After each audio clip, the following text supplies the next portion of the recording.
It was a deadly police shooting that was ruled justified. But tonight, new details are emerging. There were some really strange circumstances in this particular thing. What the Salt Lake District Attorney says the officer did wrong just before opening fire. Yes, I was misled. I am livid about what happened. Angered tonight as the timeline of the Texas school shooting becomes more clear. What we're learning about 911 calls made from inside one classroom. A Logan man dies scuba diving here at Bear Lake. Coming up, hear from his friends who are still processing the loss. Right now, I'm tracking stormy conditions across the region for the holiday weekend, where we have a chance for snow, how this will impact your weekend plans, and where we have fire warnings. One Weber County teen gets a little stuck in the mud. If I were in there for longer, it probably would have gone under. I'll tell you how he got himself into a sticky situation and how he got out.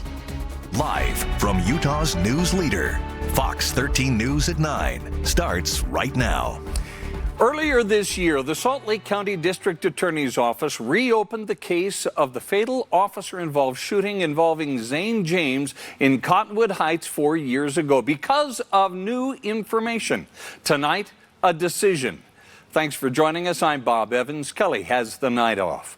Fox 13 News reporter Chris Arnold spoke with District Attorney Sim Gill about what he decided and joins us tonight from downtown Salt Lake. Chris.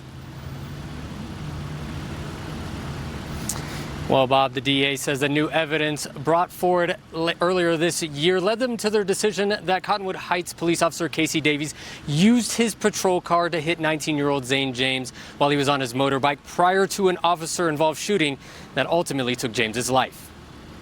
We found the shooting, we found this use of force to be unjustified. Salt Lake County DA Sim Gill talking about this officer-involved shooting on May 29, 2018. It was an incident where Zane James was shot and killed by police. They were chasing after Zane, who was suspected in a pair of armed robberies. The DA previously said the shooting was justified. However, this 5-page letter released by his office today says an incident leading up to the shooting was unjustified. It states that Officer Casey Davies' car, quote, tapped James while he was on his motorcycle before the shooting took place. The DA's office says there's no evidence that James posed a threat to anyone at the time. Once we know that that collision occurred and that vehicle is in fact can be a dangerous weapon with force likely to cause serious bodily injury or death, then we had to look to see that. Officer Davies declined to be interviewed in the latest investigation, just like he did for the initial investigation into the shooting. For Gill, this is the first time in his 12-year tenure as the county's top prosecutor that he's had to reopen a case like this. There were some really strange circumstances in this particular thing, and I hope other law enforcement agencies will learn from this because, again, our analysis is only as good as the facts that we get. Well, the facts ultimately led Gill and his office to find that Officer Davies' actions were unjustified. He says they won't be bringing any charges against him. We don't have sufficient evidence that we can go to court with to actually file the charges. The attorney for the James family sharing this statement with Fox 13 News. They say in part that the officer's statement of what took place in the investigated case would be admissible in court when it comes to the family's civil case against the police department. Well, I did speak with the Cottonwood Heights Police Department earlier today about the latest findings from the DA. They ultimately referred me to Davies' attorneys. Now, I did reach out to them, but I've not heard back at this time. Live in downtown Salt Lake City, Chris Arnold, Fox 13 News, Utah. It's hit full impact and went, I don't even know how the distance between, maybe 100 feet, hitting 6 cars on the way. Just full impact, no slowing down, no braking. That woman was just one of many witnesses to a tragic start to the Memorial Day holiday weekend in Sandy. A crash involving 9 cars at State Street and 106 South this morning killed a woman and hurt several others. Police say 35-year-old Mary Lee Ann Benavides sped through a red light in her SUV and slammed into a pickup truck. That vehicle had the green light.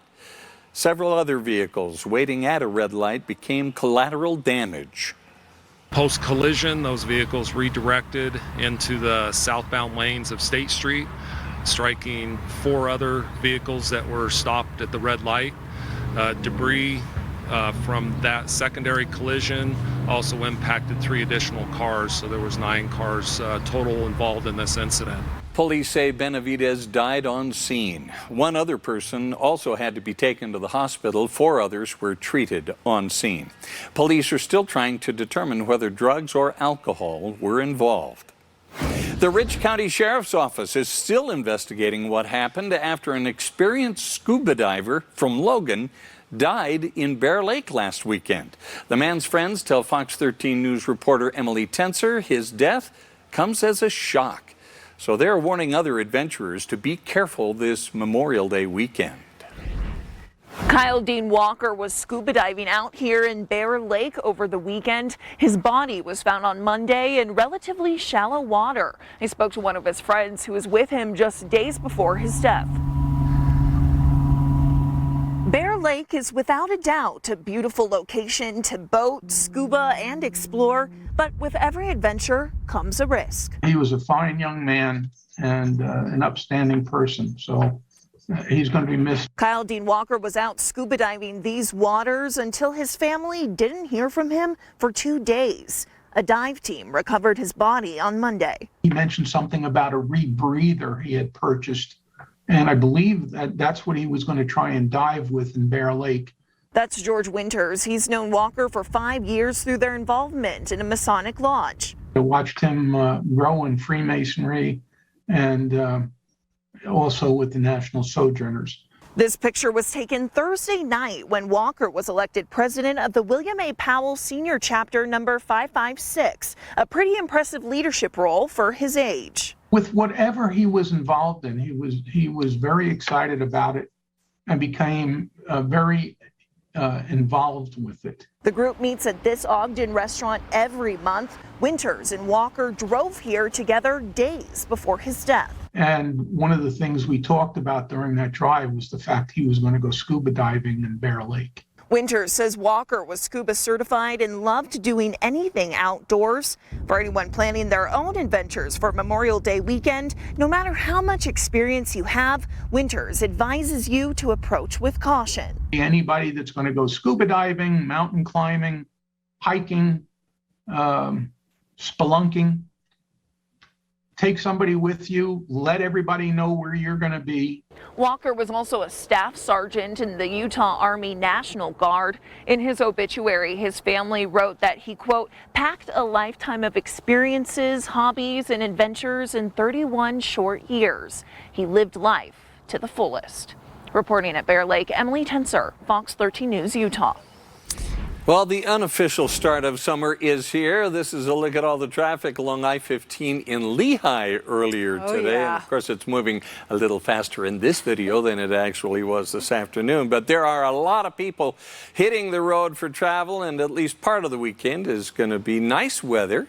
Let's check in with Utah's Weather Authority, Allison Krogan. That nice day of the weekend was today. It'll be nice at times over the weekend, but the rest of the weekend's going to be cooler, and across northern Utah, it's also going to be quite a bit wetter.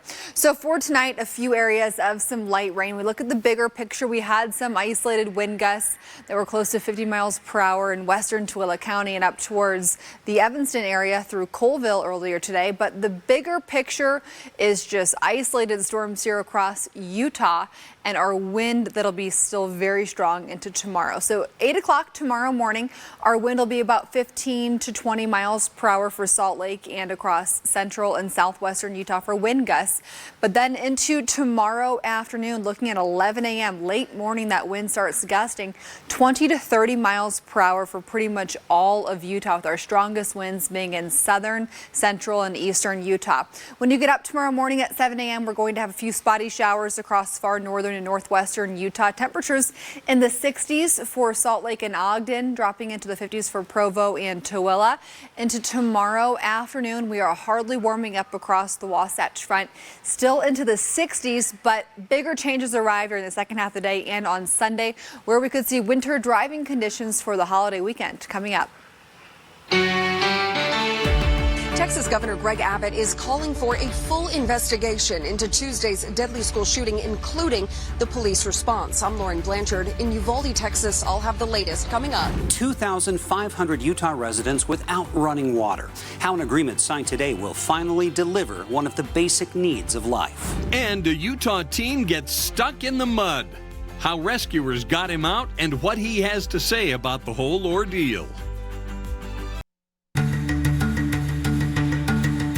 History was made this morning in southeastern Utah. Federal, state, and the Navajo Nation officials all signed an agreement delivering fresh water to some of the most remote communities in the United States. Fox 13 News anchor Max Roth has the details.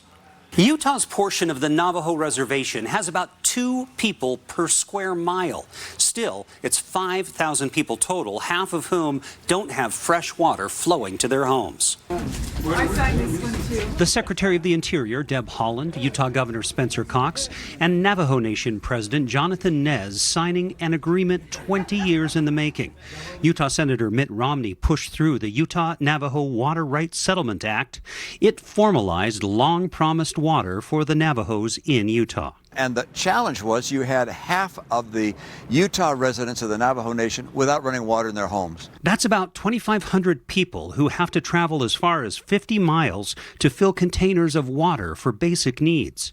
20 years of negotiation hinge on the balance between the right to scarce water from the San Juan River and the resources to actually get it to the people who need it. And so we agreed, okay, here's how we're going to split the water rights, and here's how we're going to get water to the homes of the Navajo citizens. It cost $220 million. $210 million from President Joe Biden's infrastructure bill and $8 million from the state of Utah. Secretary Haaland saying in a statement, having modern water infrastructure is not only crucial to the health of our kids and families, it's also important to economic opportunity, job creation, and responding to the intensifying effects of climate change.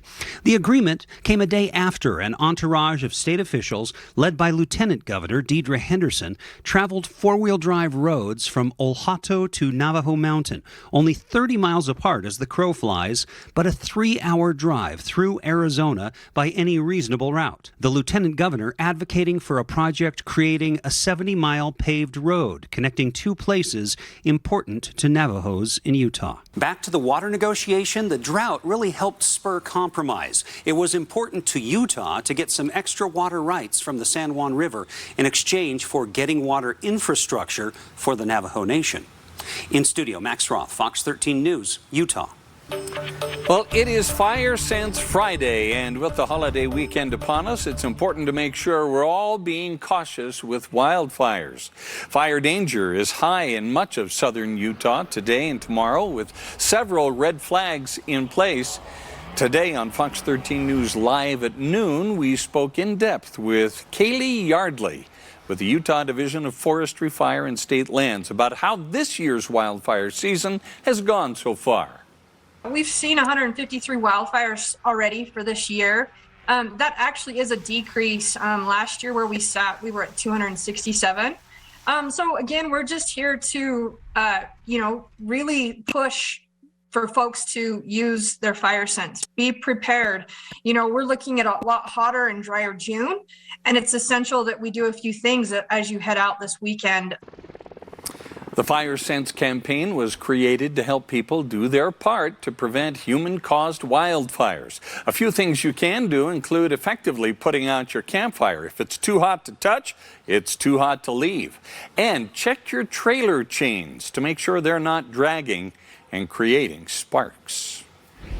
A Weber County teen found himself in a sticky situation this week. The sheriff's office shared a photo of 13-year-old Kason Richter after pulling him out of some pretty deep mud. Tonight, Fox 13 News reporter Jenna Bree takes us to Far West, where 2 boys learned a lesson the hard way. Kason Richter and Noah Levitt went on an adventure to catch frogs Wednesday afternoon. I'm an outdoor man. I like doing stuff like that. Richter's legs got tired while trudging through the mud. He stopped to take a break when he realized his legs were stuck. I thought it was just like slightly deep mud. I just looked at it and I was like, oh, it's not really that deep because it's all looks super shallow. Slowly, he started sinking, mud up to his chest. I'm like, are you sure you're stuck? Like, are you not like playing around? He's just like, no, I'm actually stuck. Richter guesses he was stuck in that mud for 20 minutes before help arrived. He realized it wasn't just a sticky situation, it was a scary one. It was cold, and I was definitely thinking like, hey, I knew that if I were in there for longer, it probably would have gone under. The property owners whose mud Richter was stuck in called the fire department. Ready? 1, 2, 3.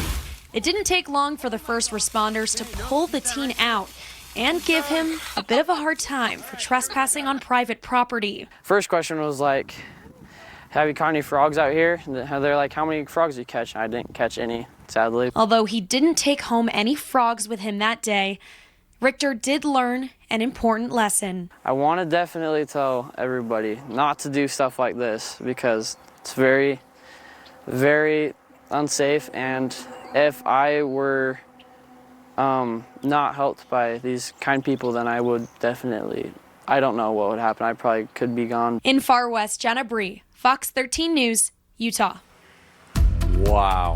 What a story. Yeah, and what if Noah hadn't been there with him? I know, if you'd been alone. Oh, man, that is frightening to think. I mean, Yes. because the mud is cold and you get stuck in it, he's dry. We're going to have some more muddy areas the next few days with some rain moving in for the holiday weekend. Not the best weather for a Memorial Day weekend. Come tomorrow, we're tracking widespread showers for northern and central Utah. Into Sunday, same thing. Even Sunday night, our snow levels drop. We could see some flurries for the benches or some of our areas, our higher valleys that people oftentimes see snow at when the rest of us have rain. But by Monday at 3 o'clock on Memorial Day, we have more precipitation even through Tuesday. We're going to continue with some isolated showers. So a lot happening here over the next couple of days. For tonight, rather isolated showers. We saw some isolated strong wind gusts this evening, but mostly what we're seeing right now is pretty calm conditions. A little bit of lightning earlier today moving through Tooele County and then up towards Colville and Evanston. But for tomorrow, our best chance for thunderstorms will be about Capitol Reef north. And then some strong storms are possible up into Wyoming. So we're cooling down this weekend drastically. Let's put this into just comparison for a second. Yesterday we were at 94 degrees. Today we were in the upper 80s. Tomorrow we're going to be in the low 60s for a high here in Salt Lake City. And then by Sunday and Monday we drop into the 50s. And we end up with winter driving conditions in the mountains. And we could see quite a bit of rainfall here along the Wasatch Front. So we're going to have a stormy holiday weekend ahead. Slick roads are possible for your road trip weather. We're looking at 1/2 inch to 1 inch of rain. Could see some thunderstorms where we see a lot of lightning, some small hail, and some strong wind gusts. And then we're going to see some snow up in the mountains. The snow levels will probably be around 7,000 feet, but depending on the intensity of that precipitation and how cold that we get, we could see that dropping even lower. Mainly 2 to 7 inches of snow up in the mountains, but up to a foot is possible for some of our locally higher areas. And then we'll want to travel with caution this weekend. I know a lot of people are out recreating. Don't worry, I love Utah just as much as everybody else does, but we really have to be careful this weekend, especially for the winter driving conditions and people who are planning on backpacking, things like that. Just make sure you're staying aware of the forecast this weekend because it's going to turn. So tomorrow at 6 a.m., close to 55 to 65 when you wake up. Into tomorrow afternoon, we're hardly warmer here along the Wasatch Front for Provo, Eagle Mountain, Salt Lake, Ogden, Tooele. We're all in the 60s tomorrow. And then our chance of precipitation here in Salt Lake really goes up. So it's likely Saturday through Monday, Memorial Day. Then it starts to go down through Tuesday. For Ogden, same thing, likely precipitation through the holiday weekend. For Provo, your chances are less likely, but your most likely chance is Sunday and Monday. For St. George, you're hot and windy this weekend. Red flag warnings across the south, 90 tomorrow, 81 on Sunday, 78 for the holiday in St. George. For Salt Lake, mid-50s through Sunday and Monday. And then we're warming back up end of next week. I have your super 7-day forecast coming up later in the hour with more specifics for Memorial Day. All right, Allison, thanks so much. If you couldn't find any baby formula this past week, you were in the majority. Details on when you might find some coming up. And remembering and saying thank you with poppies. will explain the connection to Memorial Day. Welcome back. Today, the Cache County School District got families prepared for what would need to happen in case there was a mass evacuation at one of their schools. Students at Cedar Ridge Elementary participated in a mock evacuation and were bused over to the Cache County Events Center, where they were reunited with their parents. District leaders say this drill was months in the making. Everybody wants to be reunited safely with their loved ones, and so it's a big deal, and we wanted to make sure that we practiced it. We knew what we were doing in case a real event took place. About 600 students participated in today's reunification drill. Red poppies were handed out at the Park City outlet stores today. The American Legion Auxiliary distributed the poppies to raise awareness of veterans, active duty military, and their families.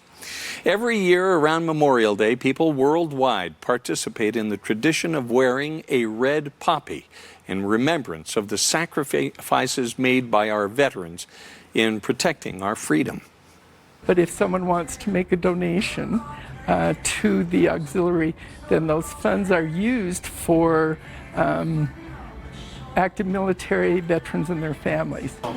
The red poppy is a symbol of sacrifice that has been worn since World War I to honor those who served and died in all wars.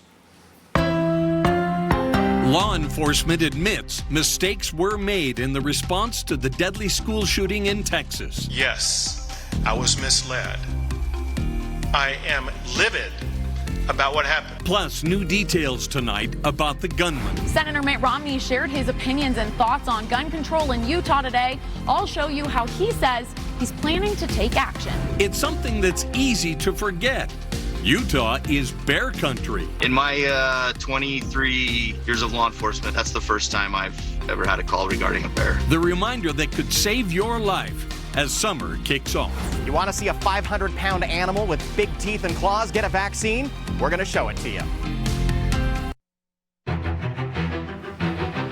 Texas Governor Greg Abbott is pledging to fully investigate the events that took place during a mass shooting that rocked the nation in Uvalde, Texas. The school district's police chief now admits that he made the decision not to engage with the gunman in that classroom. Fox's Lauren Blanchard has the latest. Texas Governor Greg Abbott says he was misled about the timeline and police response for Tuesday's mass shooting. Top police officials are now acknowledging failures in the response to the shooting that left 19 children and 2 teachers dead inside Robb Elementary School. Texas Department of Public Safety now says students reportedly called 911 multiple times begging for help while trapped inside the classroom with the gunman. Yes, I was misled. I am livid about what happened. There are people who deserve answers the most. And those are the families whose lives have been destroyed. We're also learning new details about the suspected gunman. Police say they had no reason to believe he was going to unleash violence that day except for Facebook messages immediately before the shooting. The grandfather of the shooter says he has no idea why his grandson did this. I don't know. I wasn't inside his mind. I don't know what he was thinking or what. If he had this plan. Meanwhile, several rallies took place nationwide calling for new laws on gun control in the wake of this week's mass shooting. To those who are attending the NRA convention across the street, you are not our enemies. We are not yours. The One Star Foundation has set up a donation site to provide victims' families with financial help and anything else they may need. In Uvalde, Texas, Lauren Blanchard, Fox 13 News, Utah. Senator Mitt Romney was in Utah today, where he answered questions about gun control for the first time since that mass shooting in Texas. Fox 13 News reporter Sarah Murphy met with him to find out what's being done. Utah Senator Mitt Romney visited the Ukrainian curling team at Utah Olympic Oval, where he talked with athletes and learned strategies. But the message he shared went beyond the game. Senator Romney weighed in on gun control. I think people need to understand that there is a recognition on my part and Senator Lee's part and all the senators and our elected officials that the Constitution provides Second Amendment rights. People have the right to bear arms. At the same time, we want to make sure that we do anything we can think of to eliminate or reduce the threats in our schools. He's talking about the Texas shooting that left 21 people dead, 19 of them elementary school students. Senator Romney says he has goals and he wants to take action. I'd like to see us improve our background check system, so that's something I would support. As to states enacting red flag laws, that's very much up to each state. But we've got 19 states now that have those red flag laws, and I think they make sense. But some Utahns are demanding more. Senator Lee and Romney, the number one thing that they could be doing to help is to close the loopholes in our background check system. This is not something that Utah is immune to. And please, please do something to protect the people of our state, because it can happen here too. Senator Romney says his plans for the future. When an event occurs that brings attention to an issue, that's when legislators tend to react and to take action. These things are being discussed by people in both parties, and we'll see what comes out of that working group. Sarah Murphy, Fox 13 News, Utah. Stay with Fox 13 News for coverage of every development regarding the tragedy in Texas and how it's being felt all across the country and here in Utah. About 70% of baby formula products were out of stock last week. That's according to retail analyst Data Assembly. The week before, it was 45%, and at the same time last year, it was a mere 5%. On Wednesday, tons of baby formula arrived in the United States on the second flight of the White House's Operation Fly formula. It's expected to be on store shelves as early as this weekend. Utah is among the states hit hardest by the baby formula shortage. Summit County Sheriff's deputies have arrested a man who they say sold tainted marijuana to another man. Deputies say 25-year-old Brooks Glisson gave a Snyderville Basin man marijuana laced with fentanyl. Fentanyl can be deadly in even the smallest doses. Deputies say community partners, including Park City Fire District and Intermountain Park City Hospital, have been notified to be on the lookout for more of these dangerous drugs. This weekend, Utah will be a temporary home to a unique reunion. The survivors of the 1994 genocide against the Tutsi in Rwanda are gathering in Salt Lake City tonight. It has been 28 years since more than 491,000 members of the Tutsi tribe and other minorities were murdered by armed militias. This weekend, survivors who now live in the United States are in Utah to mourn their shared tragedy and celebrate their survival. Regardless of what they went through during the genocide, we go beyond that. We survived for a reason. The reunion goes on through the weekend and will include what's called a Walk to Remember this Sunday night from 450 South State Street to the Sheraton Hotel at 500 South, 200 West in Salt Lake. If you're going camping this weekend, don't forget there are bears out there. What the Division of Wildlife Resources is advising you to do. And regardless of what your plans are for the holiday weekend, it is likely that the weather will impact you. I'll let you know what you can expect all throughout the holiday weekend and when we're going to see our temperatures drastically cooling down coming up in the forecast. Are you going camping this weekend? The Division of Wildlife Resources wants to remind you you're sharing the woods with bears. Fox 13 News anchor Amy Ney has that story.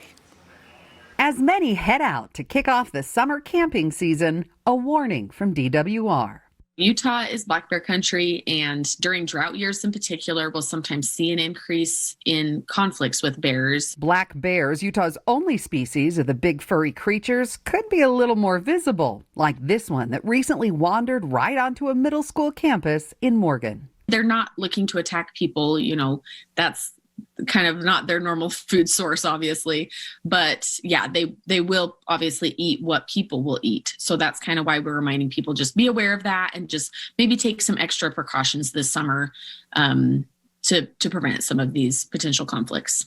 Like putting food away, cleaning up campsites and cooking areas. Their normal diet basically is any kind of plants, a lot of root-like vegetation. So obviously those are things that are going to be impacted during drought when we have less water. So yeah, they kind of are more open to other food options. Dispatch got a call from somebody at the old Pioneer Cemetery that they saw a bear there and they were concerned for the safety of the public. Chief Aaron Broomhead says just last week in Ephraim, not far from Snow College, this black bear was spotted. He wanted to go back east to the mountain, and we just provided a safe passage for him to get across 89 and to go back up farther up east. Police, DWR, and a few area residents helping herd him across Highway 89 back toward the mountains. The biggest concern that the community has is it's safe and, making sure that kids out and about are not in any danger. And the chief says there's no reason to believe the bear will wander back, saying this was a very unusual event. Yeah. In my 23 years of law enforcement, that's the first time I've ever had a call regarding a bear. If you happen to go face to face with one, DWR had this advice. Just kind of stand your ground, remain calm, and just give the bear a chance to leave. Typically, they're not looking for a fight, and so if you're kind of calm and just staying there, then they're going to move away. And if they do attack, she says, fight back. Amy Nay, Fox 13 News, Utah. DWR says you should only report bear sightings to their office when you see one actually acting aggressively or causing damage, or when they come into town or residential areas. Well, how would you like to give a tiger a shot? Or maybe a lion? And all that's separating you from getting eaten is a chain link fence. We'll show you how it's done coming up. And later in sports, could the Grizzlies score a big playoff win tonight to even up their 7-game set with Toledo? Plus 5 more state champions were crowned on Friday. State softball and lacrosse cooking hot. Back in a bit. We vaccinated about 10 animals in just over an hour. Well, you don't see this every day, an armored tiger getting a COVID-19 vaccine. This is a wild tale, figuratively and literally. Fox 13 News reporter Ben Winslow has the exclusive story from Utah's Hogle Zoo. How do you give a lion a COVID test? Very, very carefully. Long swab, just like you get when you go get your test. We put it on a long-handled forceps, and then we did it behind a barrier, and we did it while we were feeding them their meat. So we used full PPE and a meat stick, and luckily the animals have a great relationship with the keepers, and we did it very safely. When the lion pride at Utah's Hogle Zoo contracted COVID-19 last year, the zoo took a lot of precautions to keep every person and animals safe. We did in the end diagnose COVID in 4 out of our 5 lions.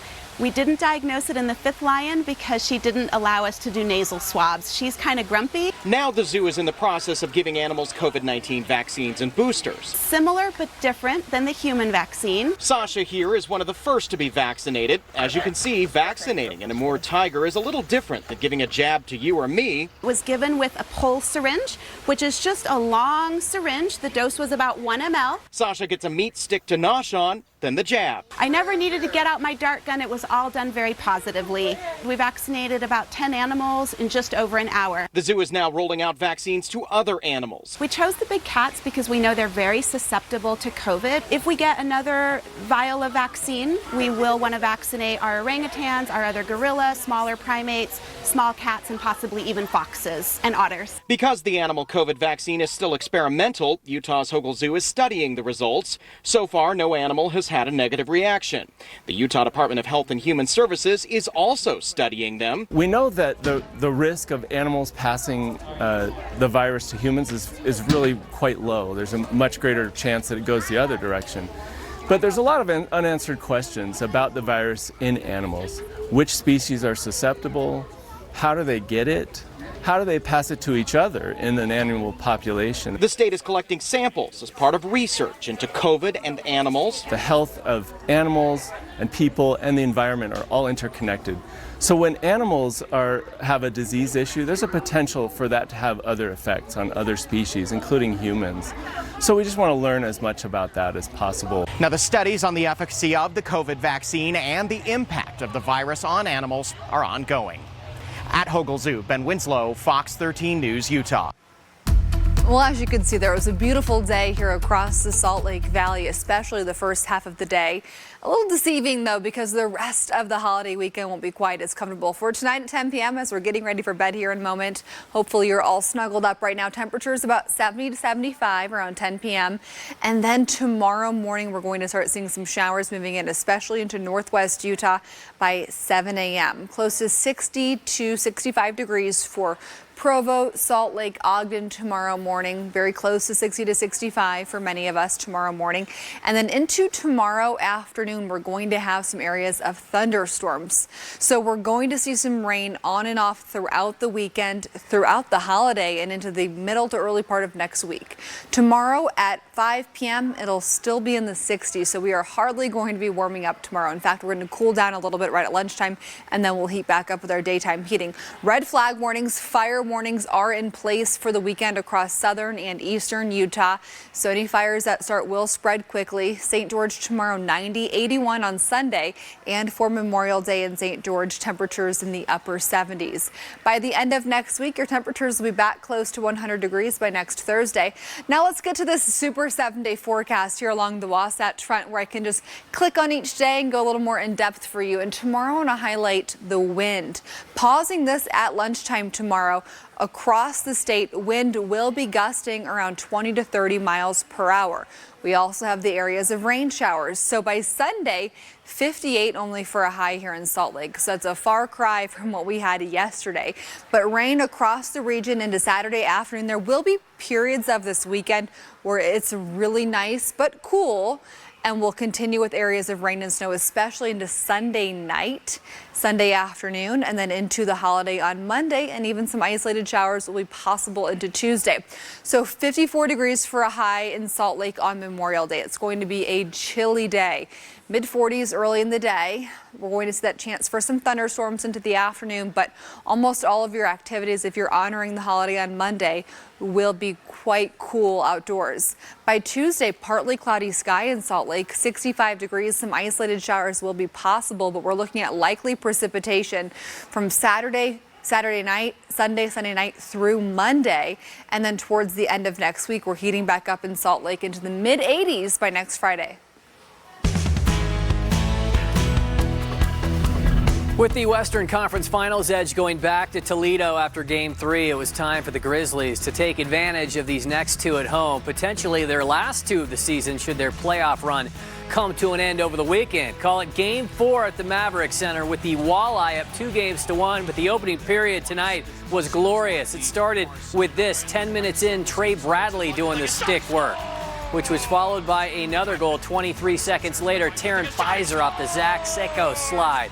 Those two just built the momentum. Utah on a goal tear here. Tyler Penner with the score this time to make it 3-0 in the first. To cap it all off, Seccos adding one of his own. The Grizz up 4-0 after the first 20 minutes. Toledo, though, responded with a pair in the second and two more over the final 5 minutes of the third to force overtime. Currently even at 4. A conference final Friday in the NBA as well. Must-win Game 6 for the Heat in Boston. This series full of blowouts, but not tonight. Jimmy Butler, how good is he? Breaks a 99-all tie in the fourth, and then tough turnaround to beat the shot clock. Give Butler 47 points to force a Game 7 back in Miami on Sunday. State championship weekend for the Preps rolls on with both softball and more lacrosse coming to a close tonight. Start at 6A, where West came in winners of 2 titles in 4 years, while Riverton looked to go back-to-back. The Silverwolves proving to be in a different echelon than everybody else. Kaysen Korth knocks in a run, 4 total in that opening frame. Kylie Roosh to the track. 2 teammates cross go there. bottom two, same direction. Alexis Shaver rolling one to the wall. The Panthers did finally score in the 5th, only to watch Riverton put it away mercy rule style with 5 more in the 6th. Jolie Mayfield skipping town in Provo. 11-1 the final as the Lady Wolves repeat. There's like no drama on this team, and everybody's willing to work for each other, and we have fun doing it. We have fun at practice every day. We bring intensity, and we compete against each other, and that's what makes us so good. These guys are they're so close, and great leadership and great mentoring, and it'll just continue to pass down through our program thanks to our upperclassmen. While at 5A, Spanish Fork had their eye on their 4th banner in 8 years. Scoreless through 2 against Lehigh when the Lady Dons go to work. Peyton Hall to deep right, in comes Tatum Hall. Next frame, Spanish again. Tatum Hall with the bat, easily clearing the fence for a 3-run jack, though they only got 2 runs out of it after Hall failed to touch home plate. She was that excited. But Spanish Fork did get that run back in the 6th. Alice Archuleta dropping an RBI, all while Avery Sapp pitched a 4-0 shutout as they go back-to-back as well. It comes with hard work and grit, and we've shown that very well, and I think we've worked really hard to come this far, and I'm so grateful right now. Can you put into words how you're feeling right now? I'm overjoyed, excited, blessed. I'm very blessed to have this team and be their coach. I'm so honored to be their coach. Honored to be their coach.